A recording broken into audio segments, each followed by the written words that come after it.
Coming up next on 13 ABC Action News at 5. Bogus tweet causing some real panic at a local high school. What officials are telling us tonight. Plus, 2 teens charged with attacking another with a crowbar. You feel really bad for them and you want to do what you can. So some local kids are running for Boston.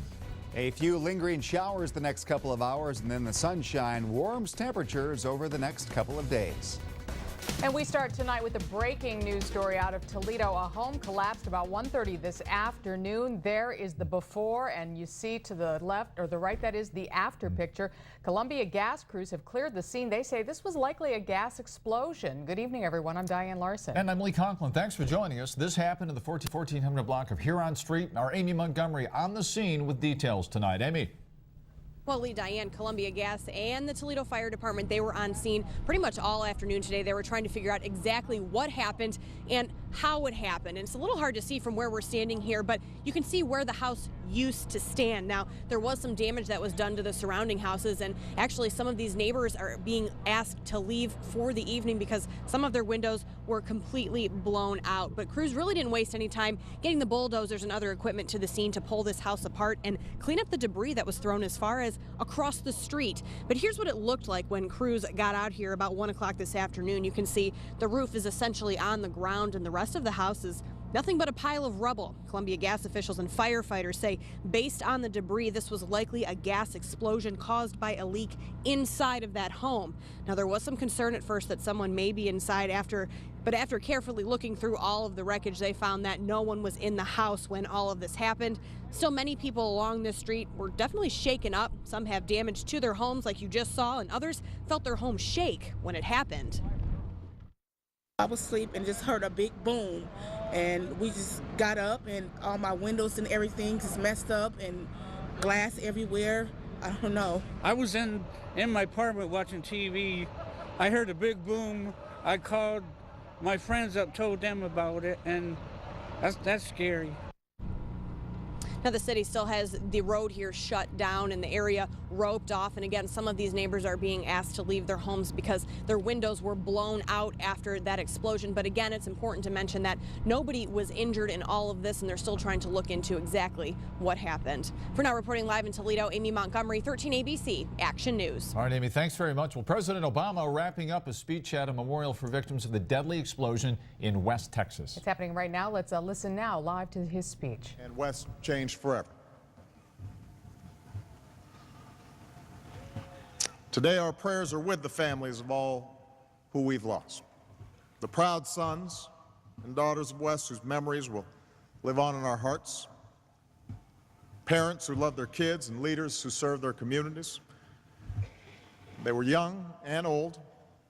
The President speaking at that memorial for victims, over 12 dead and nearly 200 injured in that blast in West Texas. New at 5, back here at home. Police say a 23-year-old man was shot in the leg near East Broadway in Idaho about 2 o'clock this afternoon. Police say they do know who the suspect is, but are not releasing the name at this time. The victim, identified as Stephen Walker, was taken to St. Charles Hospital, expected to be okay. Police believe the suspect made his way to a nearby Family Dollar following the shooting. We'll continue to follow this developing story throughout the evening. All right, social media sending a real scare through school. False information that went out over Twitter is raising concerns in one local school district, and they want to make sure that everybody gets the story straight. 13 ABC's Tony Geftis has this evening's follow-up to a false alarm that went viral. When the bombs went off at the Boston Marathon, the tweets and Facebook postings quickly followed. Yesterday, there was another type of panic online. This time, it was about Southview High School, and it was false. I mean, the internet is great, but not everything on the internet is accurate. What started showing up were rumors of threats to school safety. Then parents started showing up and taking their kids home. To address the concerns, the district posted this statement on its Facebook page. A tweet went from an unidentified source about possible violence at Southview today. Working with law enforcement, we have determined that the threat is not credible. And, you know, kids have cell phones with them, and, you know, in case there was an actual event, that's one of the safety measures, so kids could communicate. But obviously, when there's not an issue and it's rumor-oriented, that's where it gets to be challenged. As information makes its rounds on the internet and through texting fast and furious nowadays, those with Sylvania City Schools say, instead of losing your head, go right to the source.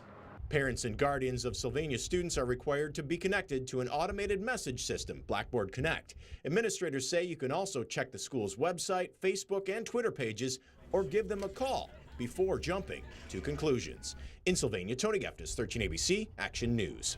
As a result of yesterday's false report, Sylvania identified some contact numbers that were not up to date. The superintendent wants to remind everyone, if your phone number has changed, do let the district know. Two 19-year-olds are in custody accused of beating another teen with a crowbar.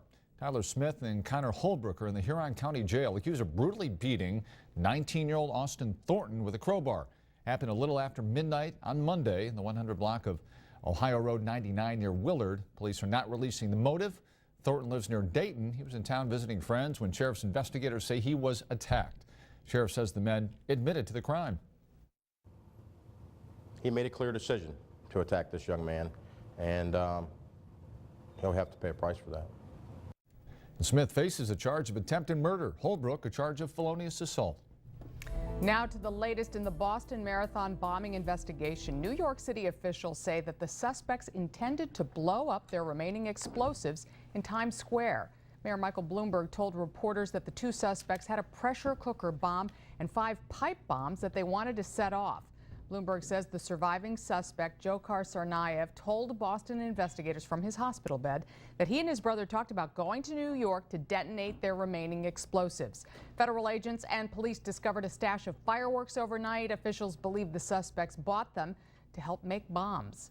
And the father of the two bombing suspects is expected in the U.S. any day. He told Russian journalists that he's leaving today or tomorrow. The suspect's mother, though, still deciding what to do. At this point, she claims her sons were not involved in the bombing. But I do not want to believe that these were my sons, okay? And I don't believe. I don't believe. The Tsarnaev family came to the U.S. a decade ago, but both parents returned to Russia last year. And more than a week now after the bombings in Boston, people across the country really trying to heal, looking for ways to help the victims. Our Zach Pitts has more on with how a local school is raising awareness and support. Many are still trying to wrap their heads around the senseless violence, still searching for ways to heal and cope with the tragedy. I was just in shock that people would do that. I just couldn't believe it that someone would actually do that, so they didn't do anything. But now students at Bedford Junior High are going the distance for Boston. From now until next Friday, each gym class is running a half mile each and every day, collectively running a total of 770 miles, the same distance from Bedford to Boston. As a runner, I know what it's like when you're done with a marathon. You're exhausted and you have nothing. But this is more than just an honor run. These students are matching miles with dollars. The school's also collecting donations for a family that lost an 8-year-old son in the bombing. The mother suffered brain injuries. The daughter lost a leg. $770 isn't a whole lot of money, and it won't even cost one day's stay in the hospital, but at least it's a contribution to help them offset medical costs or any other problems that they would have. The girls are also going to write letters of encouragement to the little girl to, hopefully over the course of time, get her through some of the bumps in the road. Like a lot of people take a lot of their stuff that they can do every day for granted, and now she can't really do what normal people can do. And so for us to do this, it means a lot to us. You feel really bad for them and you want to do what you can. Zach Pitts, 13 ABC, Action News. And school officials say they'll be sending off donations at the end of next week. So if anyone still wants to make a contribution, you can drop them off at the Bedford Junior High main office. And if you want to show your support for Boston by running tonight, you have another chance. Second Soul Levis Commons hosting a group run and walk tonight. 3-mile run starts at 6:30, and while you can also purchase a Runners for Boston t-shirt for $20, all the proceeds will go to One Fund Boston to help bombing victims. Participating in that run, though, is free. Employees at the Cabela's sporting goods store in Dundee are hoping to reopen tomorrow. A small electrical fire broke out yesterday morning. It spread to a rack of clothing, but it was quickly put out. Still, it did cause a lot of smoke damage.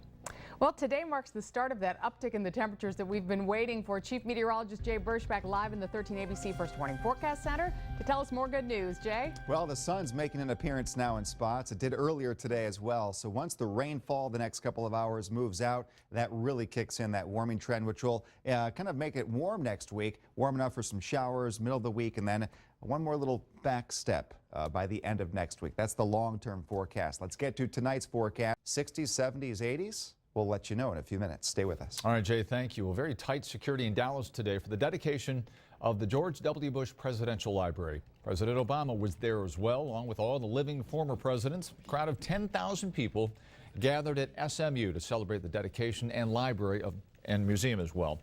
In a rare moment, all 5 living presidents put partisan politics aside to honor the 43rd president.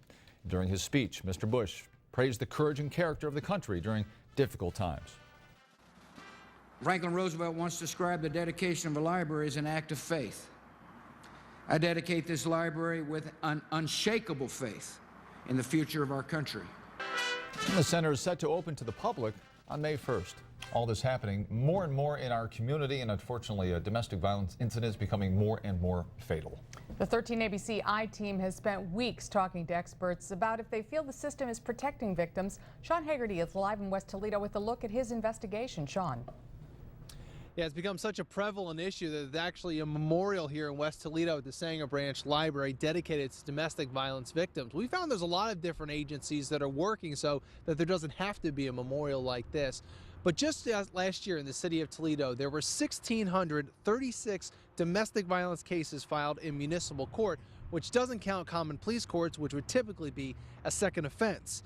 Some of these incidents, as we've seen lately, are becoming deadly in spite of the increased education. So tonight in a special investigation, we take a look at how some experts would change the system and what resources are available to victims. The incidents and the time frame between those incidents get shorter and shorter and shorter until it's just continuous, and the aggression level usually goes up as well. Domestic violence shattered homes. Our full investigation into whether or not that system is working for victims is coming up tonight at 6. Reporting live in West Toledo, Sean Haggerty, 13 ABC Action News.